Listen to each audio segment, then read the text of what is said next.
La entrevista del Telematutino 11, gente importante a tratar temas importantes. Nos acompaña el doctor Eddie Olivares. Eddie Olivares es abogado, pero no es cualquier abogado. Es un abogado que tiene 2 maestrías en Derecho Constitucional y Derechos Fundamentales. Fue el primer fiscal, el primer procurador fiscal de la provincia de Santo Domingo y, como todos conocen, fue un miembro bastante independiente y contestatario de la Junta Central Electoral. En ese momento nosotros tratábamos de tener en este programa a Eddie Olivares mensualmente. Sí. Eddie, muy agradecido, y ahora es vicepresidente del Partido Revolucionario. Gracias, contentísimo de estar aquí, bueno, como parte del programa. Un gratísimo placer. Es que tú eres parte del programa, Sí, porque gracias. Eddie Olivares a ti te invitaba con mucha frecuencia. Sí. Y qué bueno, como yo sabía de la semana pasada que venía esto de la reforma, dije yo, vamos a tener un vocero del gobierno, porque yo sé que a la oposición le va a entrar la reforma. Yo decía ahí, van a tener que hilar fino, porque yo no soy abogado, leí muy rápido anoche y traté de adivinar, pero en tu caso, que tu especialidad es la constitucional, vamos a hablar de esa propuesta del presidente. Sí, pero muy buen razonamiento el suyo en torno a la reforma. Al principio habían dudas de que un presidente pudiera hacer una propuesta como esa. Era inimaginable. Como usted decía, 39 reformas, 36 tocaron el tema de la forma de elección del presidente de la República y sin duda todo indica que a partir de esta reforma constitucional ya ese no será un tema que al final de los mandatos de los presidentes afectará el funcionamiento democrático sin ese tipo de incertidumbres innecesarias. La idea es que un presidente después de terminar sus mandatos no pueda reformar la Constitución de la República, que sea muy difícil hacerlo. Y el modelo de 2 periodos y nunca más es suficiente para un presidente dejar sus huellas en su país. 8 años. Lo contrario ya es el camino hacia la monarquía, y los norteamericanos precisamente plantearon desde la Constitución fundacional, aunque no lo establecieron en la Constitución, Pero eso se respetó. pero sí, ellos decían, bueno, como uno de los elementos más importantes para la independencia de los Estados Unidos, de la corona británica, era precisamente que allá no tenían la oportunidad de gobernar a ese país, y entonces porque era un régimen monárquico, entonces tenían que alejarse lo más posible de esa condición, y una de ellas era limitando el tiempo de un mandatario, y por eso al final se convirtió en los 8 años, en principio, en una costumbre que fue sentada por una decisión del presidente fundador George Washington, que después de cumplir los 8 años le pidieron, la gente le dijo, pero usted tiene que seguir en el gobierno, volver a un mandato más, que serían 3, y él lo rechazó. Y entonces, ¿qué diferencia con nuestro primer presidente Pedro Santana? Sí. Entonces, si Pedro Santana hubiese actuado así, posiblemente el destino nuestro hubiese sido otro, mucho más institucional, más consolidado, y muchas de las cosas que ocurrieron quizás no hubieran ocurrido. Entonces, luego Franklin Delano Roosevelt fue la excepción, porque entonces duró 4 periodos que coincidieron con el tiempo ya al final de la depresión, Él logró vencer la depresión. Vencer la con sus depresión, políticas. recuperó la economía y el camino de los Estados Unidos hacia el progreso. Y luego estaba ahí la guerra, la Segunda Guerra Mundial, todos esos factores que se presentaron y le permitieron a él, que fue un gran estadista, gobernar y morir en el ejercicio del poder. Después de eso entonces se produjo la alarma que hizo que entonces se creara un mecanismo para que no hubieran excepciones y que nadie dure más de 2 mandatos. No, y está establecido también. Yo recuerdo cuando Obama terminó con mucho popularidad y joven, que él dijo un discurso que the law is the law, la ley es la ley. La ley es la ley. Entonces está en una enmienda, o sea que ya es de todas formas muy difícil. Entonces ese modelo funciona.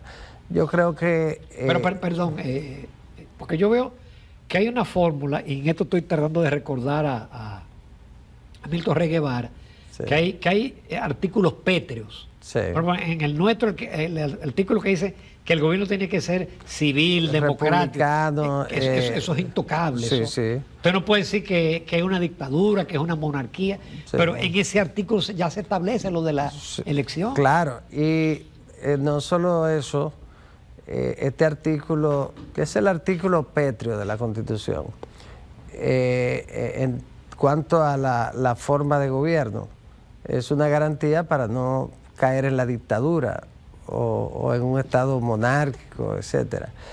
Y en la ley de partido, ahora, antes era en la ley orgánica electoral, estuvo siempre, se establece que ningún partido podría ser reconocido si se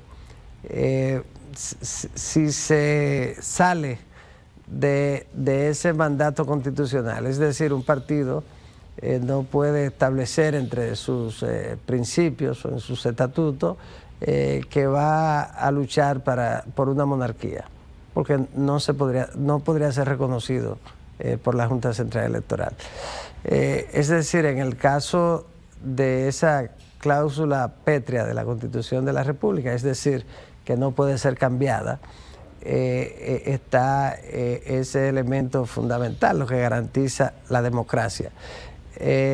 Claro, siendo pétrea se puede cambiar si se tiene una mayoría muy grande, ¿no? en la Cámara. Bueno, la única, no, porque no existe un mecanismo, aún tratándose de una constituyente, para cambiarlo, porque el mecanismo establece que no hay manera de que pueda ser cambiada. Por eso es pétrea de piedra, y en ese sentido yo creo que el compañero Luis Abinader, tal y como él dijo en la noche de la victoria, en la que anunció que sería su última participación como candidato a la presidencia de la República, como candidato, dijo.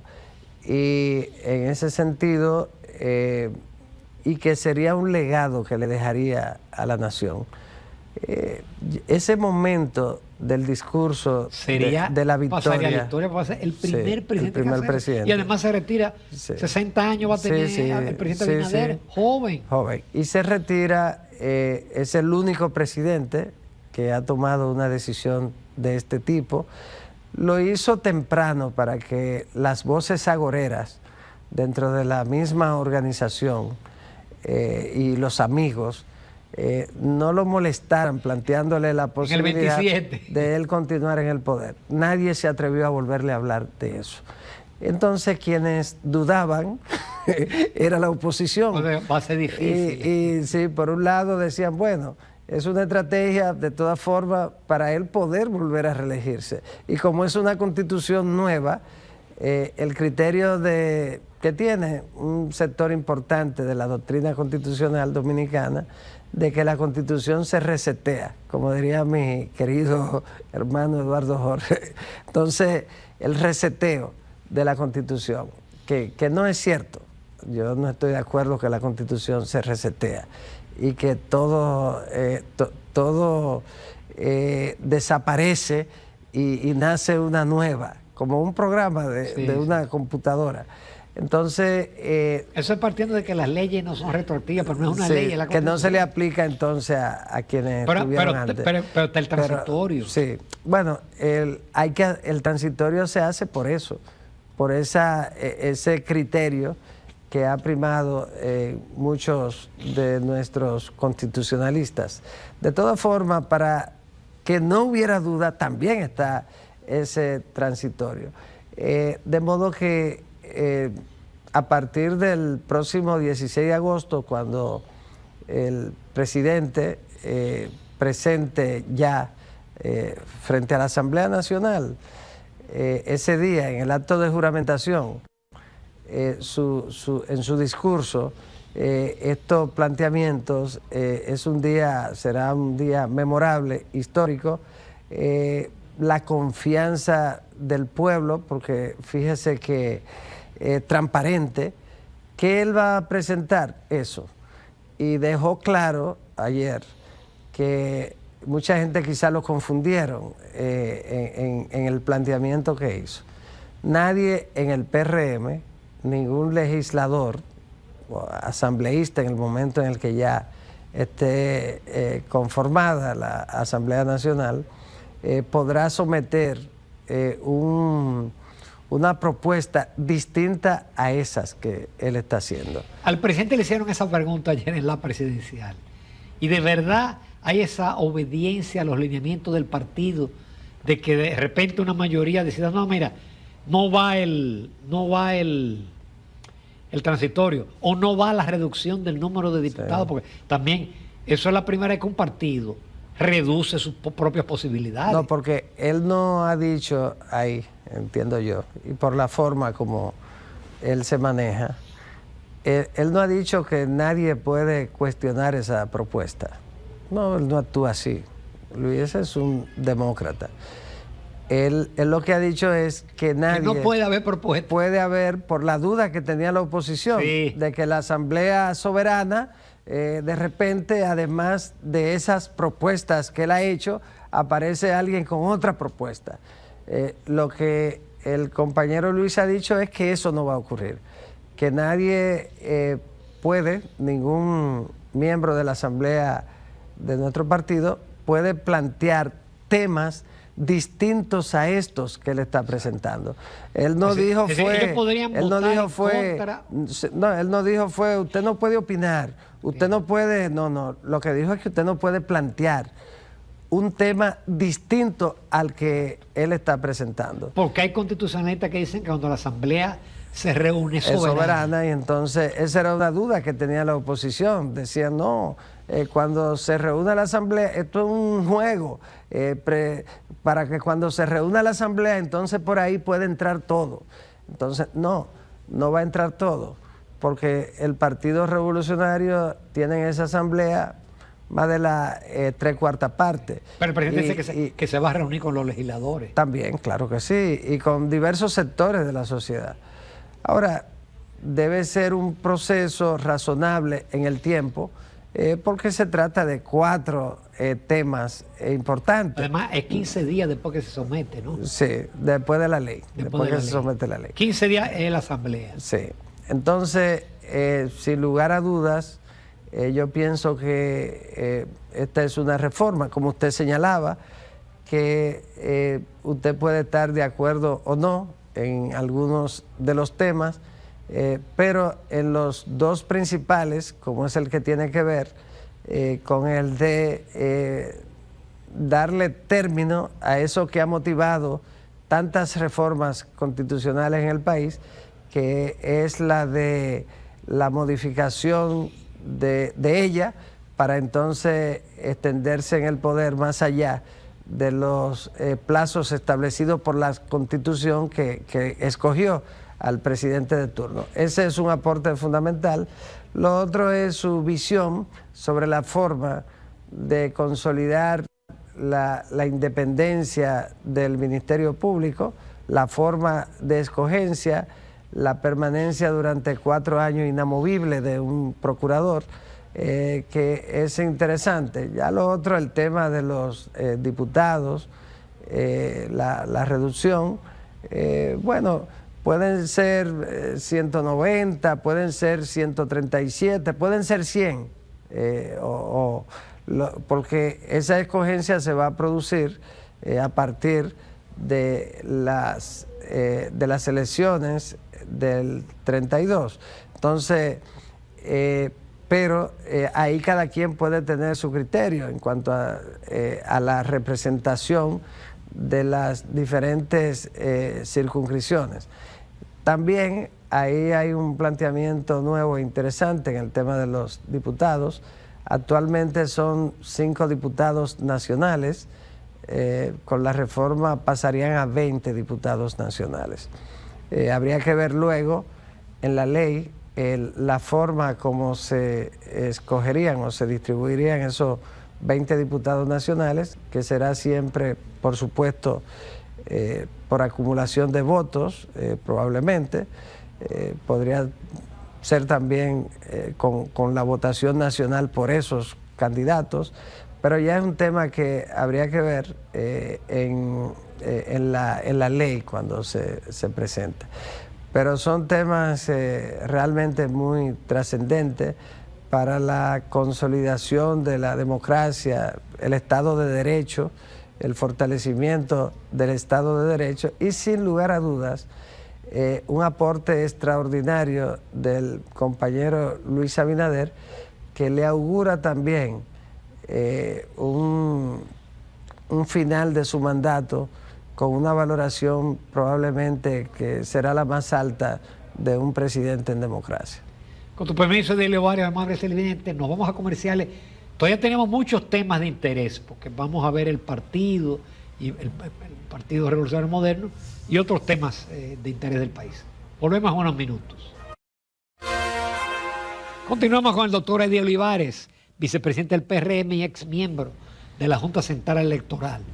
Y hablando de términos electorales, Eddie, ya que el presidente está inmerso en una serie de reformas, porque después vendrá la fiscal, la laboral, no amerita, y tú conoces el tema, entrarle a la ley de partidos, una ley que tiene muchísimos artículos que fueron declarados inconstitucionales. Es decir, también eso no debería de adaptarse al espíritu de la nueva Constitución. Sí, sí, claro.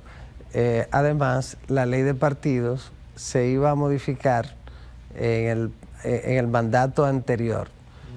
No se hizo, faltó tiempo, y entonces la que se modificó fue la ley orgánica del régimen electoral.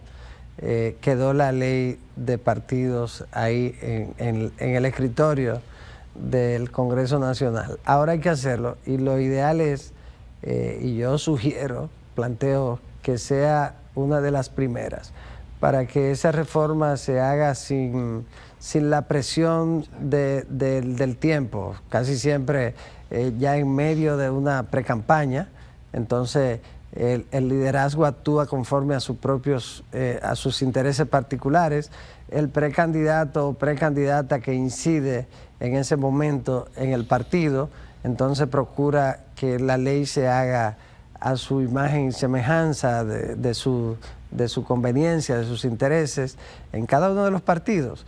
Entonces, lo ideal es que sea una reforma integral que toque temas que sean del interés del sistema de partidos, de los procesos de escogencia de candidatos, que es la función principal de los partidos, y que sea una ley de partidos en la que se corrijan algunos de los defectos que tuvo esa ley, que fue bastante, aunque se había debatido por años, desde los años 90, y se aprobó en el 18, pero aún así, como siempre, ya al final muchas cosas habían cambiado, pero al final también terminó aprobándose de una manera precipitada.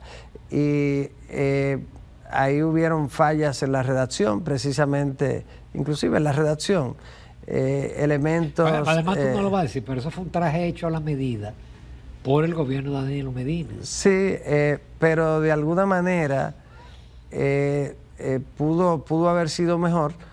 Todos los partidos intervinieron de alguna forma. Claro, quienes tenían la mayoría calificada era el Partido de la Liberación Dominicana. Por ejemplo, ahí es importante sacar de la ley de partidos y de hecho que quede fuera de la de los propios estatutos, la escogencia de los candidatos a cargo de elección popular a través de encuesta. Qué bueno es una aberración. Afortunadamente había un consenso en cuanto a los diputados de sacar de la ley de partidos el método de encuesta para elegir los candidatos y en todos los partidos, porque se demostró en las elecciones pasadas que ese no es un método de elección. La encuesta es un estudio de opinión indispensable para los partidos políticos, utilizarlo en la campaña, pero no para elegir candidatos. Entonces, ahí creo que habrá un consenso para sacarlo de la ley de partidos. En el momento que se aprobó, yo manifesté siempre que no era un método de elección, porque la elección es en democracia. Entonces, eso se prestaba a que terceros ajenos al partido manejaran el proceso de un partido. No, o que el propio partido manipulara para manipularlo. Y pasó ahora en el caso de Fuerza del Pueblo fue sumamente traumático. En el caso del PLD pasó, pero en el caso de nosotros no fue más traumático porque el compañero Luis, desoyendo inclusive el planteamiento de miembros del partido, decidió que la elección del presidente era por primarias. Y entonces al final la posición del compañero Luis Abinader fue acogida y entonces se hizo por primaria, que fue un gran éxito. 1 millón y pico de PRMistas votaron por Luis Abinader en un proceso democrático organizado por la Junta Central Electoral como tercero imparcial, que el verdadero problema a veces era que los partidos no tenían árbitros confiables para organizar su propio proceso. Entonces, eso dio un excelente resultado, pero nos causó problemas en lo relativo a los diputados, que muchos de los diputados querían que fuera por encuesta y después terminaron todos en contra de las encuestas, porque las encuestas terminó llevándose una cantidad significativa de diputados actuales que no lo podían creer. No, pero no es verdad que... Entonces, todo eso ocurrió, afectó a Fuerza del Pueblo mucho, sobre todo en el Distrito Nacional, y a nosotros no nos afectó tanto, porque además se procuró que fueran encuestadoras confiables, y aún así está el cuestionamiento, y sobre todo porque el candidato presidencial fue escogido a través de primarias, que es lo ideal, y deberían ser... primarias para todo el mundo. Para todo el mundo, como será en el PRM para las próximas elecciones. Pero eso hay que quitarlo de la ley de partidos. Hay otras decisiones del Tribunal Constitucional, el propio Tribunal Superior Electoral, que también hay que considerarlo para entonces actualizar la ley de partidos, más otros elementos que hay que incorporar, porque los procesos de elección y los procesos internos de los partidos políticos van cambiando de manera permanente. Yo quiero ir ahora al PRM, Eddie, porque el PRM tiene un gran reto. Sí, lo normal era que el presidente, aún en su segundo periodo, coqueteaba con la reelección. Sí. Y entonces, lógicamente, los aspirantes internos se mantenían a la expectativa, pero sí. Ahora no. Ahora ellos saben que Luis Abinader no va y que tienen la cancha abierta. Sí. Entonces, hay muchos aspirantes. Se habla de 6, 7. ¿Sí? No se corre riesgo de una fragmentación y de una campaña a destiempo. Y de que, perdón, y de que los que ocupen posiciones importantes vayan en ventaja frente a los que no tengan posiciones Sí. De primacía en el gabinete. Sí, las campañas a destiempo ayudan al que tiene muchos recursos y van en contra del que no tiene tantos recursos. Por eso son un elemento que atenta contra la equidad de los procesos internos de los partidos políticos. En ese sentido, la ley establece los plazos. Por ejemplo, para la escogencia de los candidatos a cargo de elección popular, el plazo es el primer domingo del mes de julio, que en este caso será el 4 de julio del 2027. Ese es el año anterior a las elecciones. A partir de ese... Antes de eso no puede hacer mitin, no puede haber spot. No, está prohibido por la ley de partidos y está prohibido por la ley electoral que establece el plazo para la campaña electoral. En ese sentido, el artículo 150 de los estatutos del PRM, es el único que lo plantea así probablemente, establece que ningún miembro del partido puede salir a hacer campaña fuera del tiempo establecido en la ley de partidos, en la ley orgánica del régimen electoral y en los propios estatutos que lo prohíben. Es decir, que es un tema que está muy claro en el PRM y las aspiraciones, eso nadie la puede impedir, usted puede aspirar, pero lo que usted no puede es realizar actos propios de una precampaña antes de que se inicie ese plazo. El partido va a tener una vigilancia permanente en ese sentido. El propio compañero Luis Abinader, como líder también, va a tener una vigilancia permanente, igual que la dirección del partido. En ese sentido, cualquier tipo de precipitación va a implicar chocar con los estatutos que no le conviene a ningún aspirante y tiene cada quien que esperar su momento. Puede individualmente hacer su contacto y todo eso nadie lo puede evitar, pero usted no puede hacer actividades propias en lugares públicos, actividades propias de pre-campaña. Y además hay otra cosa que tienen que cuidarse. Luis va a procurar que este gobierno sea un gobierno mucho más transparente todavía que el anterior. Entonces, como él no va, él puede hacer todas las reformas y puede hacer todo lo que... Claro, entonces usted no puede pretender aspirar con los recursos del Estado, porque eso no se va a permitir. Si usted tiene sus aspiraciones, usted tiene que, cuando aspire, hacerla sobre esa base. No puede usted ser candidato sobre la base de la nómina en la que influya en el gobierno, en el caso de nuestros aspirantes. Mire, en las elecciones pasadas, Luis, candidato presidencial, un amigo, un hombre honesto y trabajador, y una gran persona, amigo a quien le tenemos mucho cariño, abrieron un tema de una rifa para recaudar fondos, que era algo al margen. Y perdió el empleo. Y él entendía que con eso estaba demostrando que tenía que hacer su rifa para no... su rifa, que era transparente, los recursos para un movimiento. Y lamentablemente la reacción fue que salió de su cargo. Una persona seria y calificada. Ese es un mensaje, yo creo, que hay que ver para todo el que aspire. Que no tenía eso nada que ver con ese tipo de aspiración, sino con una falla que en otras circunstancias nadie le hacía caso a eso. No, porque ni siquiera es uso de los recursos, era una rifa con los empleados. Era lo contrario. Entonces, en un proceso eso era normal, eso era normal y nadie lo veía mal. Y sin embargo, esa consecuencia tuvo.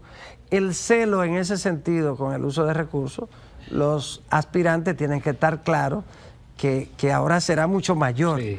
Y en ese sentido, lo ideal es usted, su contacto y su cosa, pero no hacer actos propios de pre-campaña, porque lo prohíbe la ley y lo prohíben los estatutos, y en ese sentido se hará cumplir.